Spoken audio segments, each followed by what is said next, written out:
Eu creio que aqui nesse local de reuniões nunca tivemos uma palavra sobre ressurreição tão, tão aprofundada e alongada como a que teremos hoje. Claro que todos já tivemos acesso ao alimento diário, mas eu creio que a gente ainda pode ampliar mais o nosso sentimento quanto a essa palavra. Depois da nossa comunhão em pequenos grupos, ou no falar, ou no proclamar individualmente, e até amanhã mesmo, nós ainda podemos e devemos aprofundar nessa palavra. Então, o título da mensagem, eu acho que já está por aí, o título da mensagem é Ressurreição de Cristo. Ressurreição de Cristo. É tremendo o que vimos nesse alimento diário, nos versículos que foram dados a nós, é tremendo, sobre a questão da ressurreição de Cristo. Todos nós podíamos ler 1 Coríntios capítulo 15, versículos 19 e 21. Todos, em voz alta, podíamos ler esses versículos aqui. 1 Coríntios capítulo 15 e capítulo 15, versículo 19 e 21, que diz assim: se a nossa esperança em Cristo se limita apenas a esta vida, somos os mais infelizes de todos os homens. 21, visto que a morte veio por um homem, também por um homem veio a ressurreição dos mortos. Esse primeiro versículo, versículo 19, ele é tremendo, irmão. Eu creio que não tem nenhum de nós que não possamos ser impactados com esse versículo, que mostra assim, que se a nossa esperança em Cristo, todos nós, eu creio que todos nós aqui, um dia encontramos com a pessoa do Senhor e o recebemos. Recebemos para dentro de nós como o Espírito da vida, e isso mudou a nossa vida. Portanto, Ele nos concedeu uma esperança. Lá para frente nós vamos acentuar um pouco mais isso aí. Mas queremos já de antemão adiantar que se a nossa esperança em Cristo, no nosso dia a dia com a pessoa do Senhor, se limitar apenas a esta vida, quer dizer, quando tudo acabar, eu estou dizendo a nossa vida humana, quando tudo acabar, se nós vivermos só visando esse fim, somos os mais infelizes de todos os homens. Queira ou não, isso vai nos impactar, porque até mesmo, se fala todos os homens, é um indicador de que nós seremos mais infelizes que até os homens naturais, que nunca creram no Senhor. Veja só. Então, é algo muito, muito forte para nós. E o versículo 21 mostra que um homem Deus, ele mudou toda a situação. Mas lá atrás, o primeiro homem, Adão, ele introduziu a morte para dentro do homem.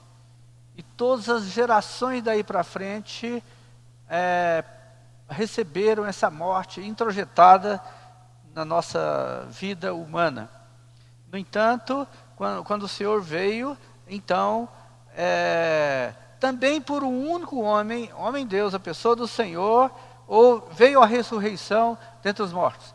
A morte pôde ser superada, foi superada pelo Senhor e todos aqueles que morreram com Ele na cruz.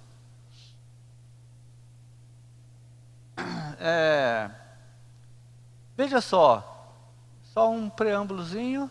O Senhor O Senhor veio como um homem, viveu entre os homens, no meio da humanidade, com tudo que representava a humanidade, com todas as carências e tudo. E o Senhor veio para viver entre os homens comuns, e viveu assim por 33 anos e meio.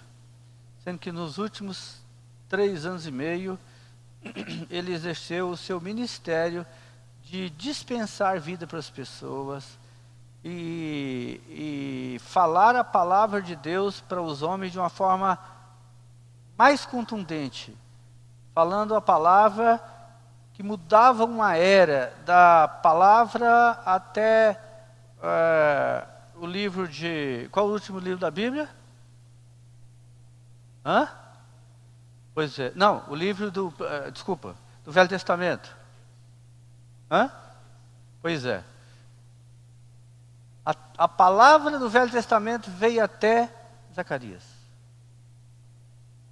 Ali, depois de anos sem que a palavra viesse aos homens de uma forma escrita, daí veio o Senhor e iniciou a nova era. De que forma? Indo à cruz. Esse ponto é crucial. Depois de 3 anos e meio de ele viver entre os homens de uma forma intensa, pregando a palavra e mudando uma era, por fim ele foi levado à cruz. E por isso que diz que esse homem, ele também veio, através dele veio a ressurreição dos mortos. Isso é um paradigma de que nunca havia acontecido nada. A ressurreição dos mortos não havia acontecido. Até mesmo entre o povo de Israel havia questionamentos, havia grupo de pessoas, por exemplo, os saduceus, que não aceitavam essa ideia de ressurreição, e outras questões mais que eles questionavam na lei mosaica, e também quem é o outro grupo? Os saduceus e os fariseus. Os fariseus, eles, por outro, aceitavam isso aí. Então havia até mesmo essa dificuldade de aceitação quanto à palavra plena da lei mosaica, todo o Velho Testamento. Mas quando o Senhor veio, tudo mudou. A morte do Senhor foi algo marcante, mas ela foi apenas uma introdução do que haveria de acontecer, mais forte ainda, que era a ressurreição. Então, em Romanos, deixa eu ver aqui, Romanos capítulo 6, versículo 6, 4, deixa eu ver aqui, Romanos 6, 4, diz assim: fomos, pois, sepultados com ele na morte pelo batismo, para que, como Cristo foi ressuscitado entre os mortos pela glória do Pai, assim também andemos nós em novidade de vida. Então vamos parar um pouquinho desse versículo aqui, porque aqui introduz um novo ingrediente, que é o batismo, que não é objeto da nossa comunhão hoje. Mas de qualquer forma ele foi inserido aqui, porque é uma maneira que o Senhor encontrou para fazer-nos avançar. Veja só, sabendo isto, que foi crucificado com ele o nosso velho homem, toda a humanidade, descende de Adão por conseguinte, por causa daquele pecado, todos nós nascemos com esse gen deturpado, vamos dizer assim. Todas as gerações consecutivas, eu já mencionei isso, nós nascemos com o velho homem. É interessante que você é uma criancinha, até mesmo Moisés era uma criancinha que foi colocado no cesto ali, ele nasceu com esse gênero da morte, do velho homem. Todas as gerações, velho homem. E quando o Senhor morreu na cruz, então, ali era para tipificar e tornar realidade para nós a morte na cruz do homem Deus que estava entre os homens, a morte na cruz implicava em eliminar todo o velho homem. Todo o velho homem, todas as características humanas caídas, fruto da morte, fruto do pecado, eles seriam eliminados. Quando o Senhor morreu ali, é um forte símbolo de que, apesar de ele ter vindo e habitado entre os homens, ele não tinha pecado. Mas ele foi levado à cruz, mesmo sem pecado, para ali simbolizar na sua morte que todo o nosso velho homem que herdamos nas diversas gerações morresse com ele. Porque algo maior estava para acontecer. Então, versículo 4 de Romanos 6, diz assim: fomos sepultados com ele na morte pelo batismo. Ali embaixo tem um batistério, é o nome dado àquele poço ali, vamos dizer assim. Muitos de nós aqui passamos por ele. É um tanque com água ali dentro. Só para lembrar, o Senhor Jesus, um dia, andando próximo do Jordão, ele foi ao Jordão, e quem o batizou ali? João Batista batizou o Senhor nas águas do Jordão. Então há uma ligação entre aquele tanque com água ali e aquela situação lá. Lá era uma simbologia real de que tudo o que aconteceria daí para frente. Então, o Senhor foi batizado ali, e aquilo ali foi algo tremendo. Todos nós lembramos disso aí. Já lemos e lembramos. Quando o Senhor foi batizado e ergueu-se das águas, como que uma pomba desceu sobre ele. O que foi dito? Este é o meu filho amado, em quem me comprazo. Deus Pai, falando dos céus, naquele momento, diz que este é o meu filho amado, em quem me comprazo. Naquele momento, o Senhor fora batizado. E o Espírito Santo veio a ele nessa palavra: esse é o meu filho amado, em quem me comprazo. Então, ali foi um tipo do que aconteceria quando o Senhor morreria na cruz. Todos nós fomos, quando o Senhor foi à cruz e morreu ali, todos nós morremos. Todo o nosso velho homem, com as características do pecado inseridas em nós, fomos à cruz e morremos com ele ali. E tudo que é negativo nessa terra foi junto. E quando o Senhor foi até ali, logo depois na verdade, ele foi batizado antes, mas quando morreu, ele ressuscitou. E nós, quando cremos no Senhor, a morte foi eliminada de dentro de nós. Foi suplantada pela vida, que é a vida do Espírito de Deus dentro de nós.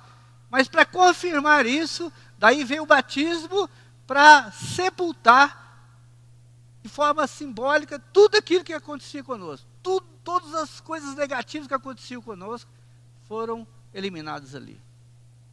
Então a nossa carne, nosso velho homem, tudo que desejo maligno, tudo que é mente deturpada, todas as questões negativas da nossa vida ficaram sepultadas ali. Dentre nós não temos o Rio Jordão, mas temos o tanque ali. E muitos de nós passamos por ali para experimentar e dar um testemunho vivo para as pessoas, de que nós também, após morrermos com o Senhor na cruz, por recebê-lo em nós também fomos batizados para que, da forma que o Senhor foi batizado, nós também fôssemos, e todas as pessoas, todas as potestades dos ares ficassem sabendo disso, que nós agora somos pessoas que fomos sepultadas no nosso velho homem junto com o Senhor. Ok?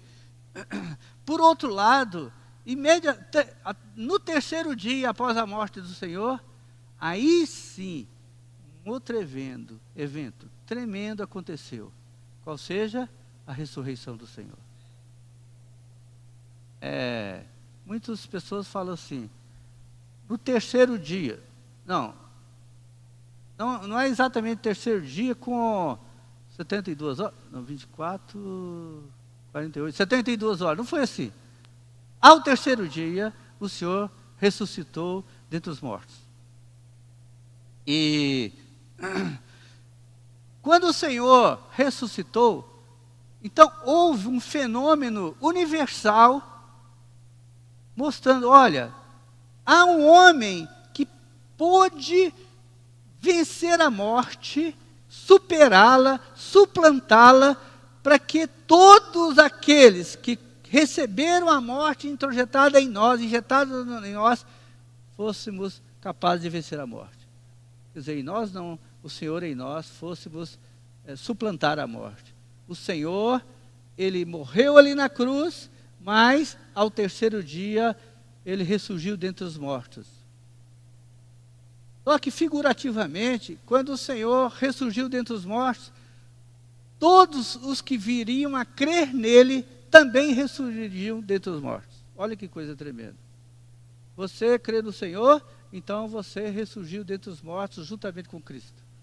Em Cristo, cada um de nós somos ressurretos da morte por causa da pessoa do Senhor que está em nós.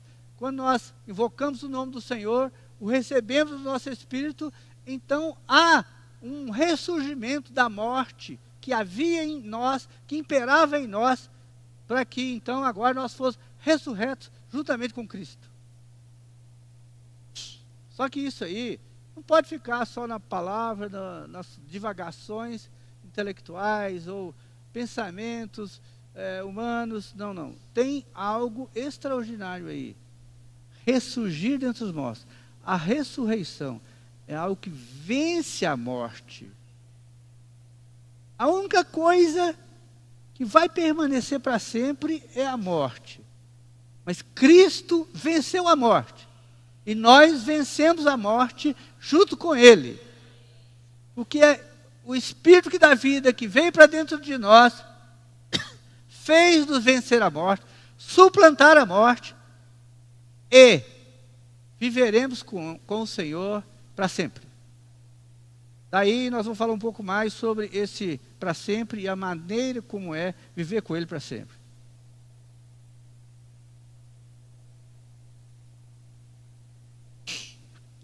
Em Efésios, capítulo 2, versículo 6. Efésios 2, 6. Fala assim. E juntamente com Ele... Não, vou antecipar um versículo, versículo 5. 5 aí. E estando nós mortos em nossos delitos e pecados, nos deu vida juntamente com Cristo. Pela graça sois salvos. Se nós lermos o versículo 2, o capítulo 2 de Efésios inteiro, nós vamos ver como foi a herança da nossa vida desde Adão caído. Uma tragédia humana total. Depois leiamos em casa. Mas esse versículo diz que, e estando nós mortos em nossos delitos, nos deu vida juntamente com Cristo. Pela graça sois salvos. Isso aqui é outra situação maravilhosa. Não há mérito, não há em nós, não há nenhuma algo que seja fruto da nossa inteligência, da nossa capacidade de captar as coisas, nada. Tudo foi pela graça, fomos salvos. Versículo 6. E juntamente com Ele nos ressuscitou e nos fez assentar nos lugares celestiais em Cristo Jesus. Os versículos que antecedem isso aí, em Efésios 2, falam da nossa condição humana terrível. Mas, pela graça, nós somos salvos. por receber a pessoa do Senhor em nós. E olha só que troço tremendo. Nós estávamos naquela situação, mas por tomar a pessoa do Senhor para nós, o Senhor ganhar a nossa vida e nossa pessoa, nós fomos ressurretos junto com Ele, ressuscitados junto com Ele, e Ele nos fez assentar nos lugares celestiais em Cristo Jesus. Do pior dos mundos aos lugares celestiais. Tudo por causa da ressurreição da pessoa do Senhor. Se a ressurreição dele não tivesse ocorrido, nada disso poderia ser possível. Todos nós estávamos na condição de Efésios capítulo 2. Em João, capítulo 5, versículo 24, também tem algo a nos dizer aqui. Capítulo 5, versículo 24, o próprio Senhor Jesus proclamando aqui, ele diz assim: em verdade vos digo, quem ouve a minha palavra e crê naquele que me enviou, tem a vida eterna. Não entra em juízo, mas passou da morte para a vida. São palavras que o Senhor verbalizou naquele momento para os seus discípulos. Em verdade vos digo, quem ouve a minha palavra e crê naquele que me enviou, do próprio Deus, naquele que me enviou, tem a vida eterna. É algo tremendo, irmãos. Você creu no Senhor, às vezes de uma forma tão singela. Eu já vi experiência de irmãos, de forma muito singela, ele tocou no Senhor, às vezes sozinho, às vezes lendo a Bíblia sozinho, ninguém falou nada por ele, leu ali, e agora ele tem a vida eterna. Outros, às vezes, têm que sofrer tremendamente nessa terra, ser contristado e diversas situações para que pudesse ter direito a essa vida eterna. Mas o fato é crer, apenas crer naquele aquele que me enviou tem a vida eterna, não entra em juízo, mas passou da morte para a vida. Tremendo isso. Gilson, eu sei que você ganhou o Senhor há muitos anos atrás, mas talvez você tenha aquela lembrança viva até hoje. Provavelmente, a coisa é tão marcante. Cada um de nós lembramos da nossa experiência de conversão do Senhor. Marcante. Se tem algo marcante na nossa vida, é isso aí. Ok. Quando o Senhor, então, pelo crer, Ele nos concedeu essa vida, e essa vida eterna, ela é uma vida divina, para toda a nossa vida eterna para conosco, porque na verdade isso vai levar até de Nova Jerusalém, pensa bem. E é uma vida ressurreta e uma vida indestrutível. O corpo físico pode ser estraçalhado, mas a vida divina dentro de nós, ela é indestrutível. Isso aqui não é algo simples, não. Não é algo simples, irmão. Essas 4 características da vida que está em nós, elas devem nos impressionar e tornar o nosso coração sensível a perceber todas essas características de uma forma muito forte. Muitas vezes nós estamos enfraquecidos, distanciamos das coisas de Deus, por quaisquer que sejam as situações, mas quando nós vamos ver essa vida que foi implantada em nós pelo Senhor, ela é divina, ela é eterna, ela é ressurreta e é indestrutível. Por mais que você esteja com o pé lá na lama, ela é indestrutível dentro de você. Em algum momento ela pode aflorar novamente. Tremendo isso aí. É tremendo. Então nós mesmos devemos ter essa expectativa forte. Em algum momento nós estamos enfraquecidos, essa vida divina, essa vida eterna, essa vida ressurreta e essa vida indestrutível, ela está dentro de nós. Oh, Senhor Jesus.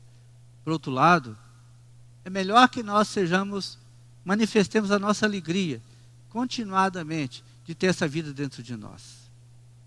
Não esperemos enfraquecer para o Senhor mostrar em algum momento. Não, vamos seguir de uma forma adequada, desfrutando da pessoa do Senhor, dessa vida com todas as características. Quando essa vida é implantada em nós, nós passamos da morte para a vida. E em 1 Coríntios capítulo 15, primeiro epístola aos Coríntios, capítulo 15, versículo 12, fala assim: ora, se é corrente, é porque Paulo ele escreveu essa carta para os coríntios, porque ele estava preocupado com a vida da igreja de Corinto. Olha só, ele foi lá, ele saiu da Ásia, passou para a Europa, e lá na cidade de Corinto ele pregou o evangelho ali e a igreja foi estabelecida. Mas de longe ele ficou sabendo das dificuldades dos irmãos da igreja em Corinto em seguir de uma forma positiva. Ele soube disso aí. E dentro do coração de Paulo, doía qualquer notícia de que as coisas não estavam bem. Por isso ele escreveu 1 Coríntios, depois escreveu 2 Coríntios, para ele passar todo o encargo que estava no coração dele para aquela igreja. E essa igreja em Corinto, de certa forma, ela está estendida até os dias de hoje. Vamos fazer um paralelo, isso já foi feito antes. A igreja em Brasília é um paralelo com a igreja em Corinto. Então vamos lá. Esse versículo 24 do capítulo 15, diz assim: ora, se é corrente pregar-se que Cristo ressuscitou dentre os mortos, como, pois, afirmam alguns dentre vós que não há ressurreição de mortos?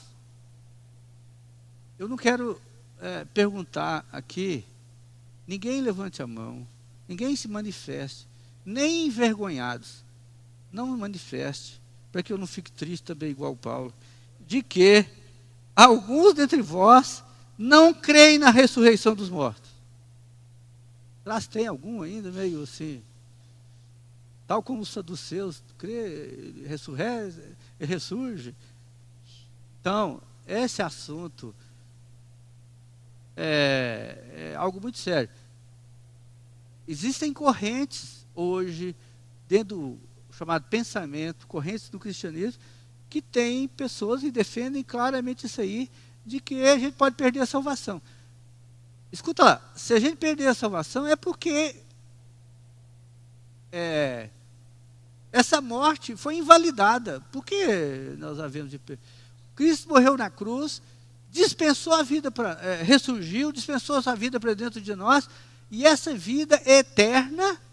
A Bíblia diz que ela é eterna e é indestrutível. E como é que você pode dizer que você pode perder a salvação? Se você perder a salvação, você perdeu a vida eterna. Então, se formos ver por esse lado, essas correntes aí, elas não podem se sustentar. E, muito menos, alguém dentre nós aqui embarcar nessa. Quer dizer, pensar que, eu fiz um tropeço aqui e perdi a vida eterna, eu perdi a salvação. Não. Ainda que há preços, né, para seguirmos bem. E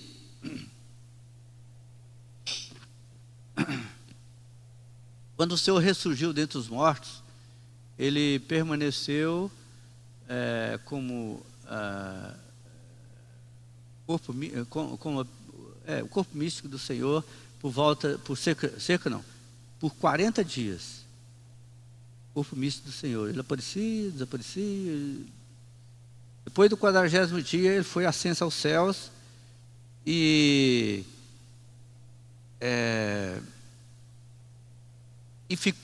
se postou à direita do Pai, e ali depois ele foi glorificado. Ok.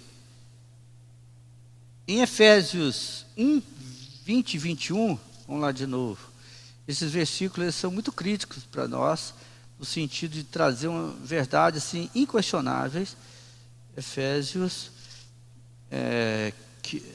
1, 20 e 21.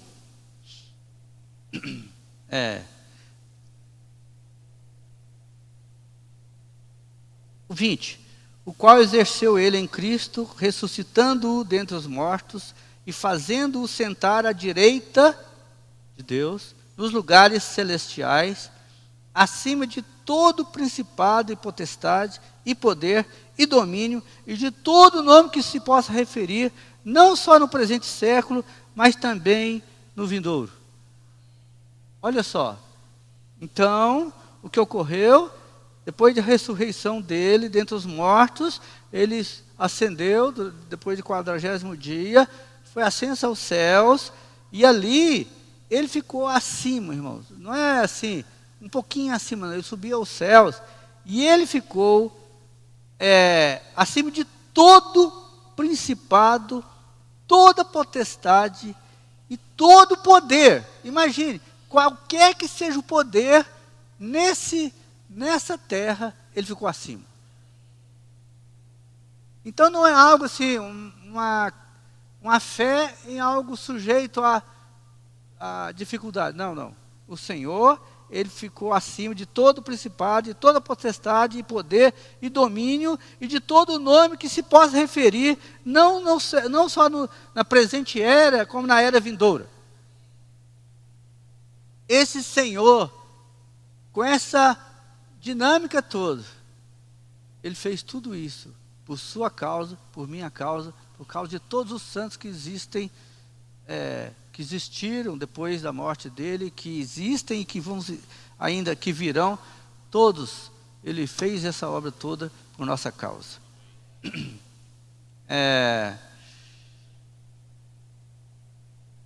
Quando ele, depois da ascensão, da entronização, da glorificação, ele veio como Espírito da vida, isso nós já sabemos, de cor e salteados, vamos dizer assim. Só que quando ele veio, apareceu aos discípulos como que em tochas de fogo. Tochas não é mesmo? Chamas de fogo. E ali, naquele momento, em Jerusalém, foi estabelecida a igreja em Jerusalém. Então, a igreja em Jerusalém, e por conseguinte, todas as igrejas daí para frente, quando foram estabelecidas, elas já nasceram vitoriosas. Você não fica alegre de saber que você, fazendo parte da vida da igreja em Brasília, sabendo que ela é vitoriosa desde o princípio? Amém? Desde meados dos anos 1970, essa igreja foi estabelecida e é vitoriosa até hoje.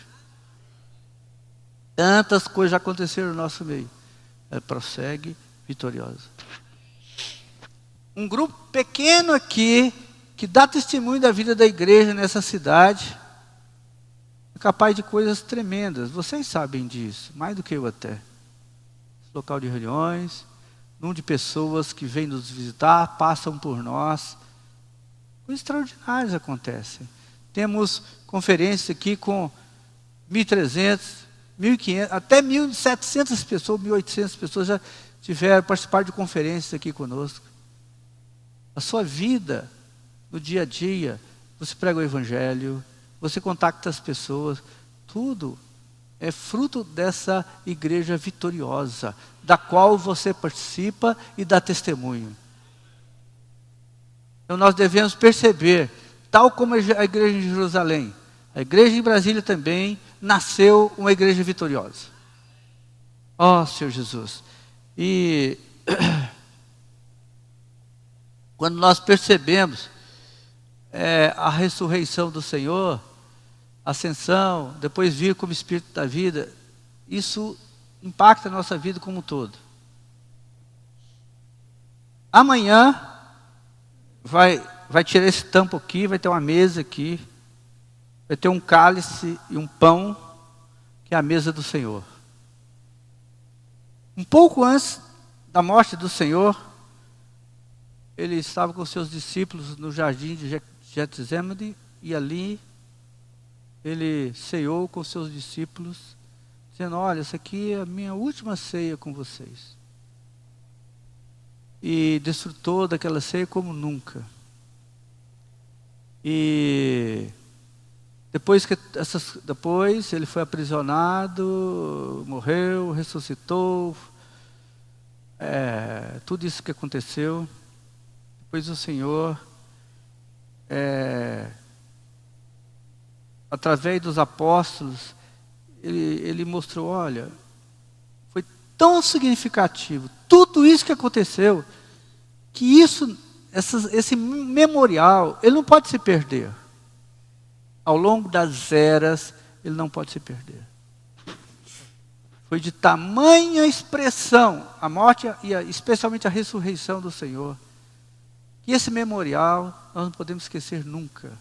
E por isso, amanhã vai ocorrer aqui, e todos os domingos, e eventualmente em outras situações, nós temos esse memorial para lembrar de tudo isso que o Senhor passou, para nos dar vida e estabelecer a igreja, esse ambiente coletivo onde nós vivemos e desfrutamos todos os dias da nossa vida.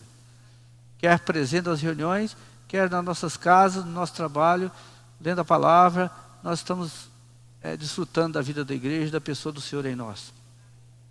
A mesa do Senhor, ela deve ser tão presente na nossa vida, irmãos, que nós não podemos esquecer que esse momento é um momento em que nós celebramos em memorial e em lembrança de tudo que o Senhor passou por nós. Todo esse sacrifício, toda essa situação extraordinária que passou com o Senhor, nós devemos lembrar. Senhor, quero lembrar de Ti nessa situação. E eu penso, irmãos, que pode ser que haja entre nós, alguns de nós, não damos a devida atenção à mesa e o memorial que ela representa. Às vezes, a gente, de repente, pode chegar aqui de uma forma muito, sem muito sentimento, sem muito sentimento. Me dá esse pão, aí o irmão passa, ok. Há poucos dias, o irmão falou assim para nós, aquele momento que eu vi isso aí, desde então, eu falei: eu não posso mais seguir assim. Senti um peso no meu coração, eu vou confessar para todos vocês, um peso no meu coração quando alguém compartilhou. Eu às vezes sentado aqui assim, aí está tudo acontecendo na mesa do Senhor, a oração às vezes sendo levada a cabo, eu conversando com o irmão: ô irmão, como é que você está? O que aconteceu? Anteontem houve algum problema? Prenderam mais alguém na Operação Lava Jato? Estou querendo mostrar para vocês o seguinte: a mesa do Senhor é um memorial de tal importância que nós devemos dar a maior importância a esse evento. Isso deve afetar a nossa vida para sempre e as nossas reuniões para sempre. Eu confesso para vocês, irmão, a minha vergonha, mas é real, eu não posso esconder. Minha vergonha de ter ouvido isso pegou em mim cheio assim. Olha, você às vezes fica conversando aí, em pleno partir do pão, alegria, os hinos. Será se isso pode ser estendido a outros irmãos? Será se alguns de nós também não damos tanto valor à mesa do Senhor, como o Senhor deseja que o façamos? Senhor Jesus. Os hinos, então vamos lá. Os hinos, os irmãos escolhem. Olha só, eu vou falar uma coisa aqui. A metade da palavra vai se perder, mas ok. Um hino. Os hinos, todos nós sabemos. Já falaram isso para nós ao longo de 40 anos. Olha, os hinos devem ser afetos, o sentimento do hino deve ser afeto àquele cenário de partir o pão.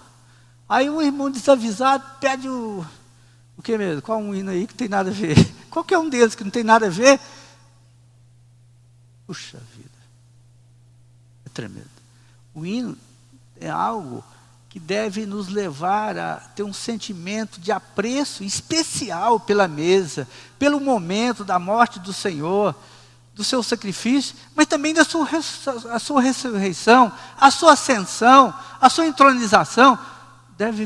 Esse deve ser o espírito dos hinos cantados e tocados no nosso meio.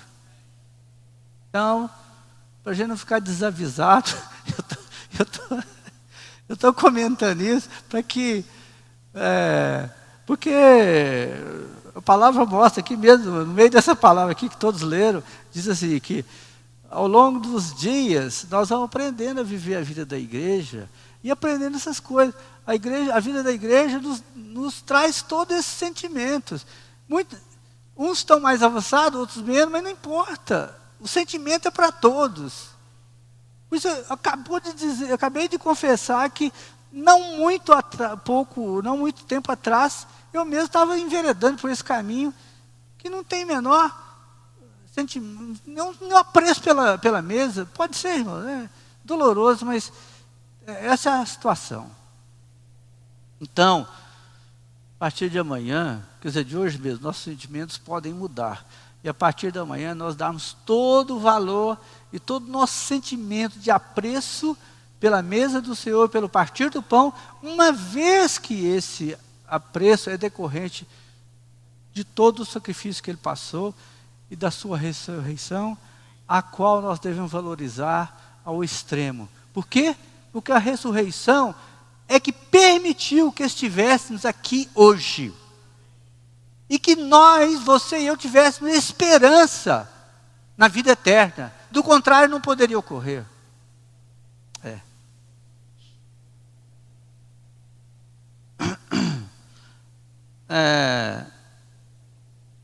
Até muitos podendo dizer assim, nossa, eu pisei na bola ontem, eu estou querendo dizer assim, eu pequei ontem, aí a mesa, o pão está passando, meu Deus, minha condição, eu estou lamentando aqui meus pecados, minha tristeza.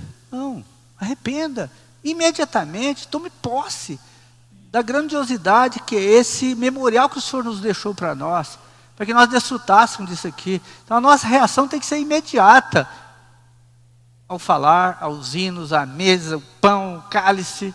Ok. Senhor Jesus, toda a nossa expressão deve ser de alegria, porque o Senhor não ficou na morte, mas ressurgiu para que todas essas coisas pudessem acontecer e para que nós estivéssemos aqui. As reuniões do partir do pão, especialmente naquele momento crucial assim, deve ser de alegria, não ficar triste. Eu sei que algumas pessoas, claro que não no nosso meio, eu creio que não no nosso meio, aí quando fala da morte do Senhor, choram, entristecidos, mas esquecem que Ele ressuscitou, e Ele trouxe essa vida para nós, e que nós devemos nos alegrar, ao invés de enfurnar nossas tristezas e lamentos. Senhor Jesus. Claro que isso é tão simples, mas é real. E João 19:34, Evangelho de João 19:34, diz assim, 19:34, mas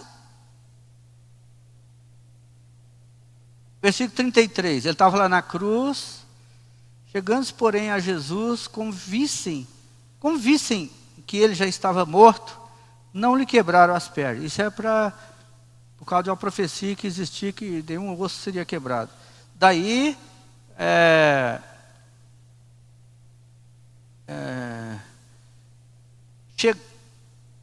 versículo 34. Mas um dos soldados lhe abriu o lado, isso aqui todos nós sabemos, mas ele abriu um lado e com uma lanças do Império Romano ali, imensas, de guerreiros muito firmes. Aquela lança penetrou no lado do Senhor e logo saiu sangue e água. Isso aqui tem um valor tão tremendo, não parece ser coisa assim, só João viu isso aí, só o apóstolo João viu, mas tem um valor inestimável para nós, porque ali saiu o sangue do Senhor, mostrando que Ele morreu na cruz por nós, e esse sangue, ele serviu para nossa redenção, tirar os pecados de nós, fazer-nos como se sem pecado estivéssemos, como se não, sem pecado estivéssemos. Mas daí também saiu água, além do sangue, porque essa água representa a vida. O Senhor derramou o seu sangue por nós, para a nossa redenção, e derramou água, porque a água é o Espírito da vida que simbolicamente estaria vindo a nós. Então aquela morte tem esses dois sentimentos tão vivos, irmãos. O sangue para a nossa redenção e a água da vida para nos suprir e trazer vida e seguirmos bem.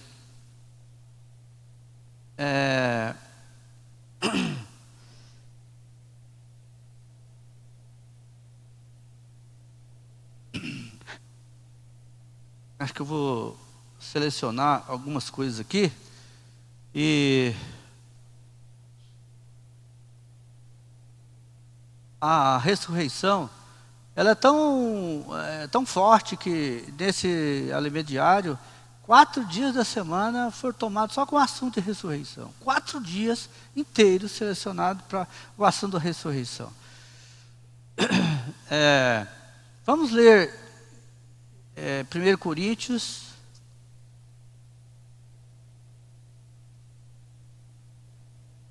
capítulo 15, 3 e 4. Na verdade é 3b e 4. Mas vou ler todo. Antes de tudo, vos entreguei o que também recebi, que Cristo morreu pelos nossos pecados, segundo as Escrituras. Ele morreu pelos nossos pecados, segundo as Escrituras, e que foi sepultado e ressuscitou ao terceiro dia, segundo as Escrituras. Quando Paulo escreve aqui, ele está mostrando o seguinte: segundo as Escrituras, aconteceu tudo isso com o Senhor. Não era o falar dele, e quando nós pregamos o Evangelho para as pessoas, não é o nosso falar que vai mudar a vida das pessoas. Claro, o Senhor nos usa para isso. Mas segundo as Escrituras, o que aconteceu?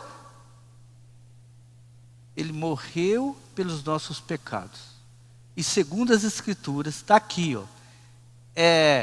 ele morreu e ele morreu pelos nossos pecados, foi sepultado e ressuscitou ao terceiro dia, segundo as Escrituras.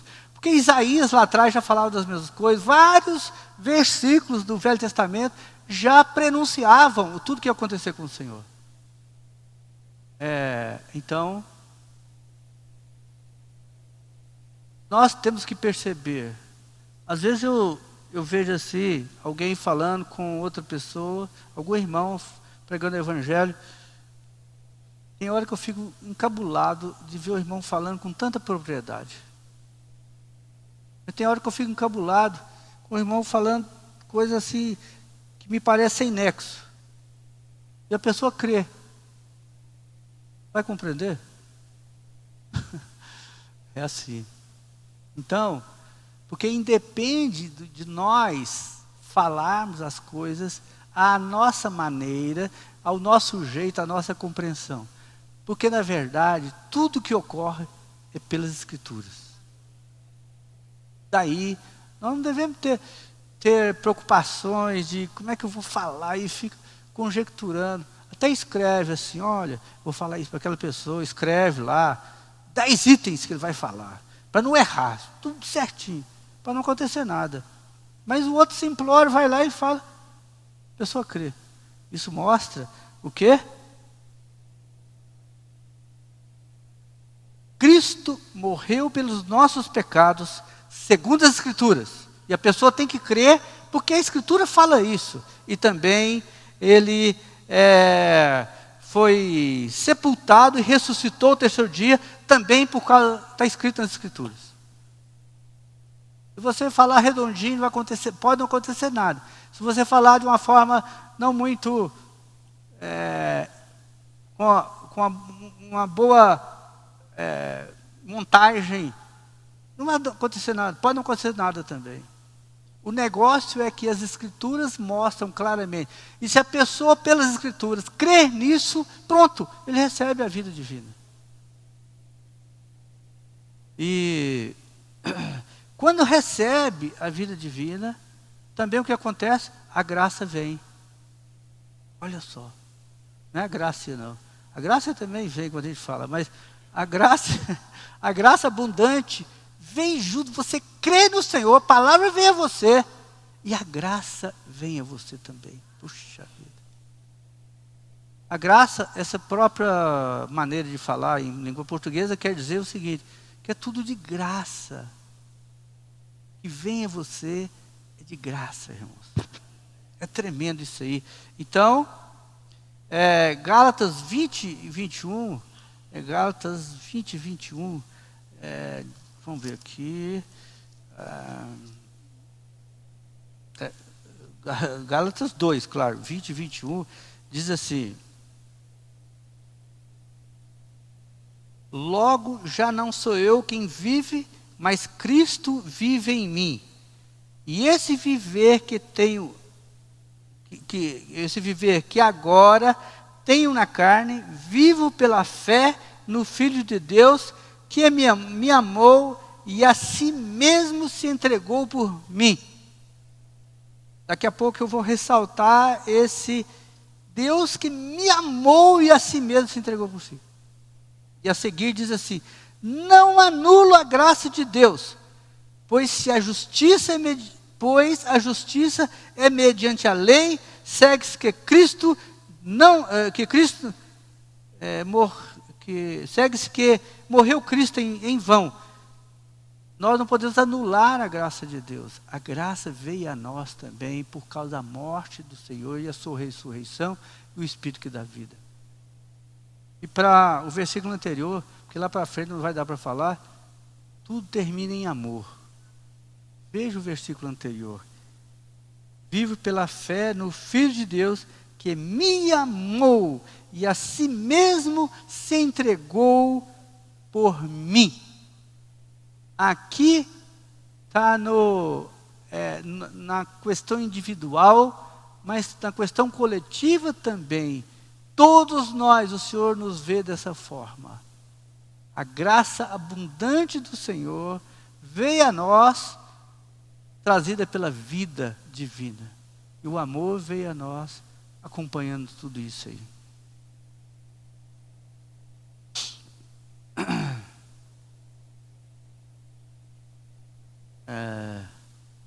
Só mais um pouquinho aqui. Quanto à vida da igreja, isso aqui também já foi falado N vezes, mas de repente alguém ainda pode ganhar algo com isso. O reino dos céus, ele vai... Qual é a esfera do reino dos céus? Esse aqui. Qual a esfera do reino dos céus? A extensão dele?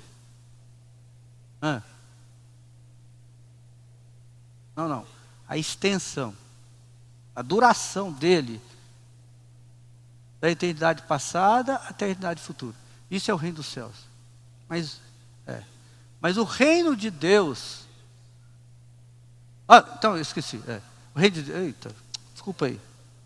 A cabeça já... Agora eu já tenho 68, já sou um velhinho que já começa... Mas olha só. Então o reino de Deus é isso aí. É de eternidade. Viu, Jéssica? Vamos nos corrigir. Você é velhinho como eu, então está perdoado. De eternidade a eternidade, então é o reino de Deus. Mas o reino dos céus, ele inclui a igreja, a vida da igreja, e mais o quê? O reino. O reino. Então, nesse exato momento, aqui, coletivamente, vivendo a vida da igreja, nós estamos dentro de uma esfera um pouco adensada, porque antes era o reino de Deus, que já começou lá atrás e está passando por aí, mas agora nós estamos vivendo a esfera do reino dos céus.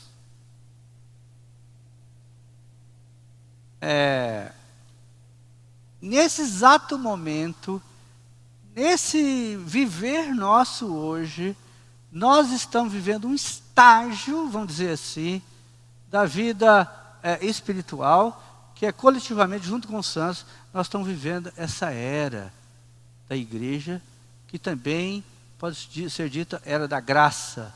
Por quê? Porque o Senhor concede, nós podemos tropeçar em todas as coisas, mas o Senhor ainda concede perdão para nós. Tem o refalar do Senhor sobre coisas que não estão claras para nós. A graça vem sobre nós todos os dias. Então viver esse momento é viver também a graça, que é o reino, que é parte do reino dos céus. Todos nós estamos aqui e almejamos um dia, em qualquer que seja a situação, nós devemos almejar o reino. E como é que será que é esse almejar o reino? O que vai acontecer? Como é que é isso? Muitos irmãos falam assim, rapaz, eu estou aqui louco para quando acontecer alguma coisa, eu já ir direto para Nova Jerusalém. Não é bem assim, né? É o reino antes, tem o reino. E nesse período do reino, quando o reino vier, então, a vida da igreja vai sofrer algumas mutações, algumas mudanças. Porque quando o Senhor vier trazer o reino, Ele vem pelos ares, ali tem nuvens, tem tal, não sei, se a nossa vista natural vai conseguir ver essas coisas todas acontecer. Mas o Senhor vem pelos ares, e aqueles que serão vencedores nessa época, eles vão ser arrebatados e vai se juntar ao Senhor.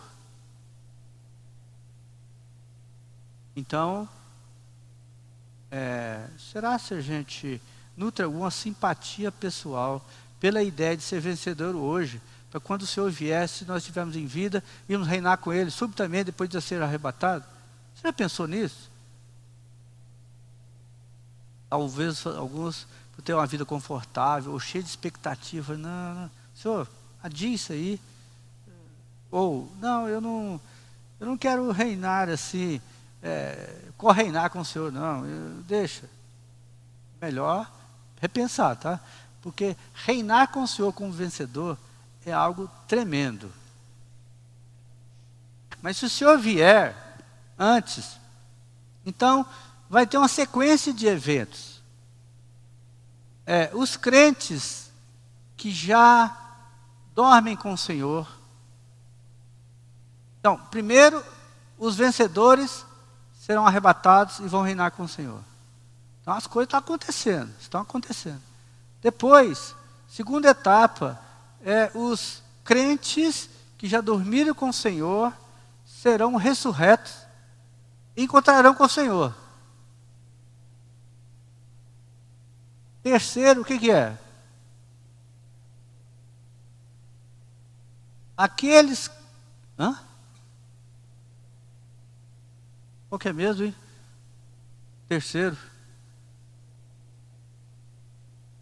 Aí, os que estarão vivos ainda, ou os mortos que eram incrédulos, também vão ressurgir, mas só que aí vão experimentar o juízo.